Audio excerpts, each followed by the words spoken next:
Buenas noches, les doy la bienvenida al canal. Sé que hemos tardado un poquito en hacer algo nuevo de cuestión de grabación, pero todo es culpa de los cochinos dineros. Juan Carlos y yo tenemos una gran pasión por no dejarnos morir de hambre, así que no hemos podido coincidir por el momento en cuestiones de fechas de grabación, pero esperamos que ya pronto salga una nueva emisión.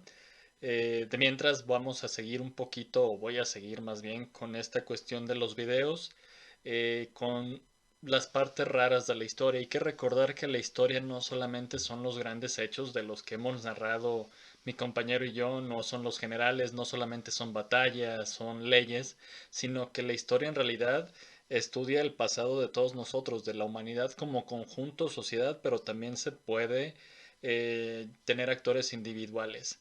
En este caso, pues vamos a hablar de un juguete asesino que pues se llevó la vida de varios niños en la época colonial. Afortunadamente no son las muñecas, no tienen que asustarse. El culpable de todos estos decesos no va a ser otro más que la cometa. Este aparato es una invención de origen chino que va a pasar al continente europeo en el siglo XIII. Inicialmente su uso no era para divertir, era para fines científicos y sobre todo militares. Estos chinos fueron muy habilidosos para enviar cartas o para poner lo que son bombas a estos cometas y los usaban como armas mortales. Pero incluso también en Europa no empezaron siendo algo de moda, tuvo que ser a mediados del siglo XVII cuando se va a popularizar como un juego infantil. Hay que recalcar que en el viejo continente, pues era muy usual que se volaran en zonas de recreo, como lo llamaban los europeos, sobre todo los hispanos. Esto se refiere a parques y pues en el campo donde había mucho espacio para poder disfrutar del vuelo de este aparato, de este juguete, que su nombre, pues los historiadores y los lingüistas nos dicen que solamente viene por la cuestión de que asemeja un cometa con su cola detrás.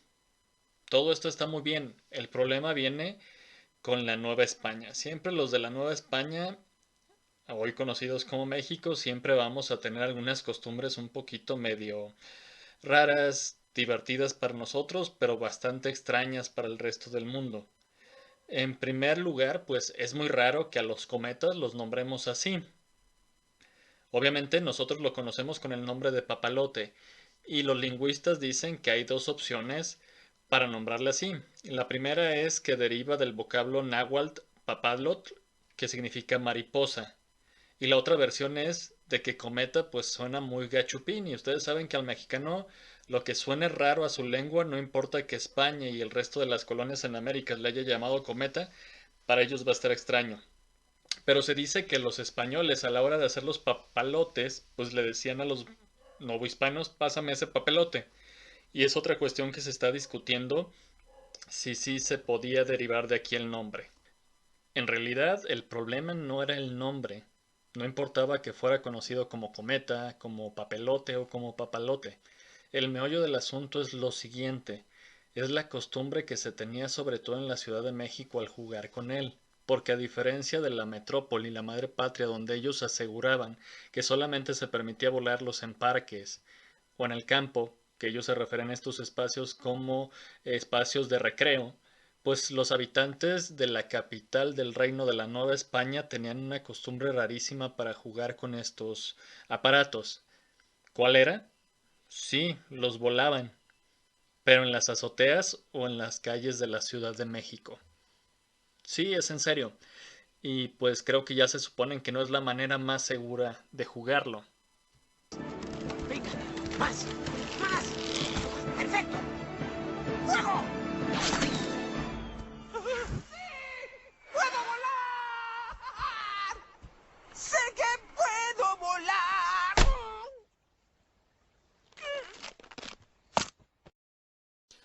Si para nosotros en pleno siglo XXI parece una completa estupidez y falta de sentido común, pues para sus contemporáneos tampoco era lo más inteligente ni lo más sabio. Pero tengo que admitir que no es por justificarlos, pero ellos sí tenían una costumbre muy arraigada como para intentar esto. Primero, pues una azotea para ellos ¿qué era?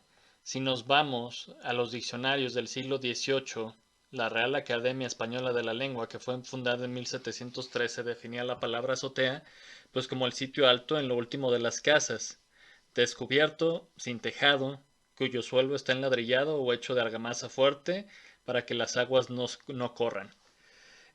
Precisamente la definición dice que no era para estar ahí, no era para desarrollar actividades, pero en la época novohispana era muy común que el techo fuera ocupado como un espacio de ocio. Eran espacios de convivencia, donde la gente observaba todo tipo de eventos que había a nivel de suelo, ya fueran sociales, fueran desfiles militares, fueran peregrinaciones religiosas. Y es por la cuestión de que en la Nueva España estaban acostumbrados que esas azoteas fueran planas en realidad. Recuerden que pues en climas más al norte quizás tu techo va a ser de parteaguas y no se presta. Aquí en América no, tu azotea va a ser plana. Y esto las personas las van a aprovechar para colocar pisos y alfombras muy lujosas con diseños, con el fin de gozar de un lugar de recreo. Aunque como vamos a ver no siempre fue muy grato estar allá arriba. Pero ¿por qué se acostumbraron tanto en estar allá? Todo esto es debido a las grandes inundaciones que afectaban la Ciudad de México año con año. Obviamente se va a deber a que no tenían un desagüe, los drenajes eran inexistentes, pero sobre todo, pues como todos sabemos, era un vaso lacustre, así que el agua va a reconocer su cauce y va a negar por varios periodos la Ciudad de México. El periodo más oscuro fue en 1629, entre el 21 y 23 de septiembre. Se va a recordar porque fue la festividad de San Mateo y en esas horas va a caer tal cantidad de agua que va a subir hasta unos 3-4 metros el nivel. Esto quiere decir que la ciudad va a estar anegada, va a estar inundada. ¿Y cuánto va a durar a que el agua se retire? Son 5 años. Va a ser un lustro en donde los habitantes de la capital no van a poder utilizar sus avenidas y sus calles. No les quedó otro recurso más que trasladarse en canoas. Si el agua subió tanto, quiere decir que las plantas bajas o los primeros pisos de las casas no se van a poder utilizar. Las familias acomodadas lo único que van a poder hacer es vivir en el último piso de sus residencias y utilizar las azoteas como puertos de embarque y como lugares de ocio. Ese es el problema. De ahí viene esa costumbre que la azotea pues va a ser el lugar por excelencia para estarse distrayendo. Se decían y hay registros de que pues las misas tuvieron que salir de los templos y se trasladaron a altares provisionales en varias azoteas. Y estaba el sacerdote dando la misa y en las azoteas de alrededor las personas estaban cumpliendo con este rito. Al concluir la abnegación de agua cuando ya desciende, pues la vida volvió al ritmo normal que siempre había llevado, pero se quedó el uso de la azotea para siempre como lugar de esparcimiento. Pero esto entonces nos va a dar una mezcla mortal que va a empezar con la letra C. Van a ser chicos, calles, caballos, carruajes, caídas y cometas, sumándole las azoteas, pues va a dar una mezcla explosiva que el único resultado posible va a ser fallecimientos. ¿Cómo nos enteramos de que esta situación existió? La fuente más fidedigna que tenemos es la obra Diario de Sucesos Notables escrito por Antonio Robles. Y él empieza ahí pues a notar cosas curiosas de la Ciudad de México y entre ellas estas muertes causadas por los cometas. De las primeras que te hace mención fue un miércoles 18 de octubre de 1684.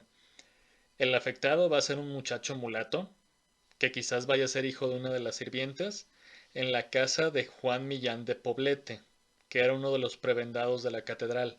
La criatura estaba jugando y se le va a acabar el piso de la azotea y va a caer hacia la calle. Obviamente el resultado es la muerte inmediata. Aquí hago una pausa y pues sí, yo busqué en todos lados que era un prebendado, tuve que buscar en internet porque yo no entendía el concepto. Cuando fui al diccionario de la RAE decía la siguiente definición: prebendado, eclesiástico que disfruta de una prebenda.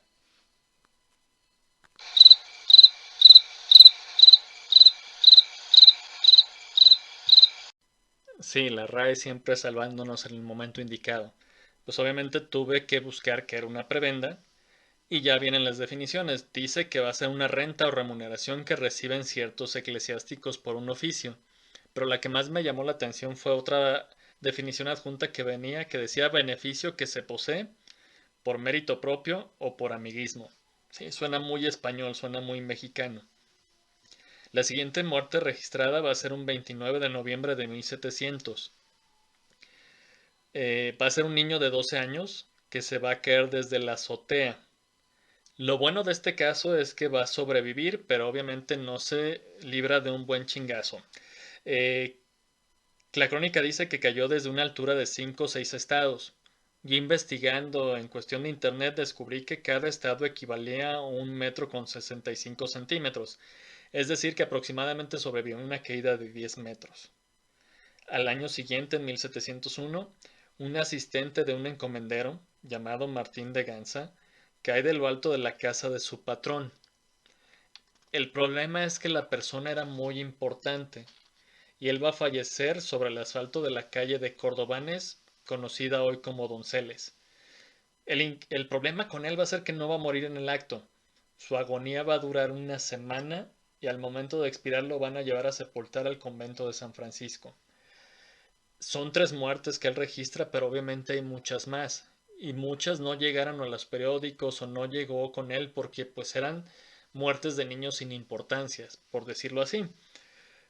¿Pero qué tanto repercutió? Bueno, en octubre de 1774, el virrey Antonio María de Bucareli, pues harto de esta situación, va a emitir un bando, prohibiendo volar los papalotes en las azoteas y en las calles, tanto para los menores como por los adultos, porque también hubo accidentes con adultos o usaban las cometas como para acosar a ciertas muchachas que les llamaban la atención. Pero bueno, no se llamaba México, pero teníamos las mismas costumbres. Se aplicó la ley de obedézcase, pero no se cumple, nadie le va a hacer caso. ¿Cómo estamos seguros de eso? Porque en 1799 se va a registrar una racha muy mala, pues de nuevos decesos por volar cometas en lugares peligrosos. Y otro virrey llamado Miguel de la Grúa Talamanca, marqués de Branciforte, se va a preocupar a tal grado por lo que estaba sucediendo en la Ciudad de México que él mismo se va a autonombrar tutor público de los habitantes del reino. Él decía que era escandaloso que murieran jóvenes mentes que podían ser importantes para la colonia por un vicio o por un juego tan inocente. ¿Qué hace? Pues aparte del respectivo bando de prohibición, pues se va a aventar un cague monumental a través de en la Catedral de la Ciudad de México. No sirve para nada. 2 años después, en el 1799, pues va a haber una tragedia en casa del famoso médico y catedrático José de Gracida y Bernal. Esta vez el afectado se va a llamar Esteban Rojas, de 7 años, que va a caer desde las alturas. No sobrevive. 1802, viene otro nuevo bando. El virrey Félix Berengués va a sacar una nueva prohibición, pero no surte ningún efecto. Quiere decir que las personas de la Ciudad de México tenían muy arraigado este problema.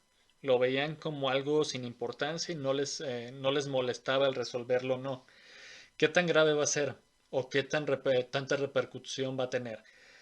Todavía en época de la Guerra de Independencia fue un tema a tratar. Imagínense a los virreyes que desfilaron por ahí como Francisco Javier Venegas, Félix María Calleja, Juan Ruiz de Apodaca, que en realidad sus obligaciones eran ver qué estaba sucediendo en España, pero también cómo sofocar la rebelión de independencia, esta revolución que los tenía pues con una guerra que se prolongó por 11 años.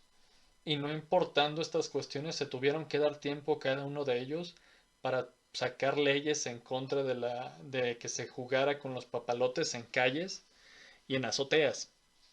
De hecho, el historiador Lucas Alamán nos cuenta que Juan Ruiz de Apodaca fue objeto de burlas y de ridículo, porque recién llegado a la Nueva España su primer bando no fue en contra de los insurgentes, no fue para fortalecer al ejército o resolver otros problemas importantes del reino de la Nueva España, sino que su primera orden fue: se tiene que prohibir que los niños jueguen con papalotes. Pues esto fue algo de la historia jiribillesca y rara que tenemos aquí en nuestro país. Es un video cortito, yo lo sé. Espero que ya pronto podamos hacer una emisión y nos puedan acompañar. De momento solamente es agradecerles nuevamente y pues los esperamos en la siguiente emisión.